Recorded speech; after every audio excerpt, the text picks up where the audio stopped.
Hey, what's up, Knighthood players? It's the Tan Man, and today we're going to take another look at the Onslaught Dungeon. Let's start with the player loadout screen. If you are attempting a floor for the first time, it's unlikely you can just focus on the boss and ignore the adds it summons. Therefore, it's important to pick a weapon that will kill the adds as quickly as possible. For floors where the minions are of the same type, this choice is trivial. But if floors have two types of enemies, pick the weapon that will take out the biggest threat first. In most cases, these are the enemies with the biggest health pools or the strongest abilities. By the time you enter the Onslaught Dungeon, you should have already unlocked the Champion Gauntlet. It generates rage every time you are hit, and in the Onslaught Dungeon, you're going to be hit a lot. Rage abilities can quickly turn the tide of battle, so it's important to generate rage as quickly as possible. I highly recommend a full set of epic gear. I was able to complete the Onslaught Dungeon in level 40 epics. So as long as your epic gear is up to date, you should be okay. Since you're focusing on the boss's minions, these fights will last a while. So a healer is a must. The nice thing is, once you finish the first 5 floors, the last 5 floors are actually the same bosses with the same enemy arrangement, just with different enemy types. So the strategies you use in the first 5 floors can be carried over to the last 5 floors. Floors 1 and 7.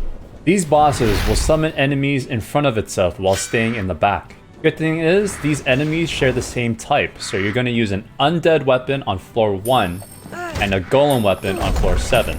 Inara is an excellent hero for floor 1 as her rage ability and subsequent burn ticks will hit undead enemies with extra damage.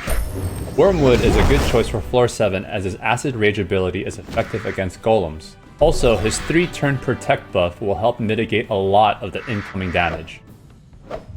Floors 2 and 6. On these floors, the boss will actually share the same row as its helpers. They are immediately targetable, but remember, if this is your first time attempting the floor, you want to focus on the adds. The good news is, these adds aren't very tanky, so they die fairly quickly.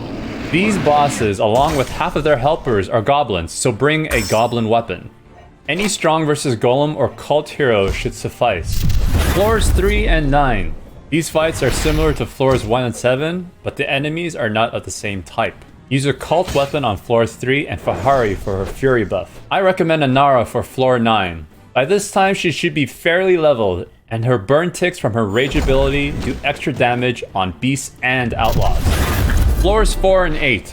The boss, along with 2 melee units, will act as meat shields for 2 casters in the back. Their abilities can be quite annoying, so heroes that can hit the back row are great. Wormwood is perfect for floor 4 as his rage ability and acid ticks do extra damage versus militia.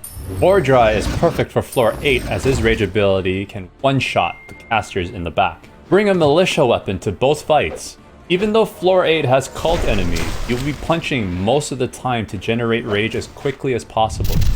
Floors 5 and 10. These fights are similar to floors 4 and 8, but the boss this time is in the back row. If you are able to kill both melee units with 1 action to spare, your knight will move into melee range of the boss and the boss will stop summoning its melee units. Bring a demon weapon to floor 5 and an outlaw weapon to floor 10. If you are fortunate enough to pick up Hearn, he is an excellent hero for this floor. Otherwise, any strong versus demon hero should suffice. For floor 10, Krusa is absolutely amazing. His rage ability will apply expose when he's at max stars. For all floors, the boss will summon up to 12 minions as long as there's room for them. Try to prioritize to make at least 1 spot for a summon each turn. If a boss cannot summon help, they will smack you. And that's it, guys. Hopefully these tips helped you clear at least the first 5 floors so you can get your first masterwork chest. If you want further tips, come drop by my Twitch stream. I stream Knighthood every Tuesday at 8 PM Eastern.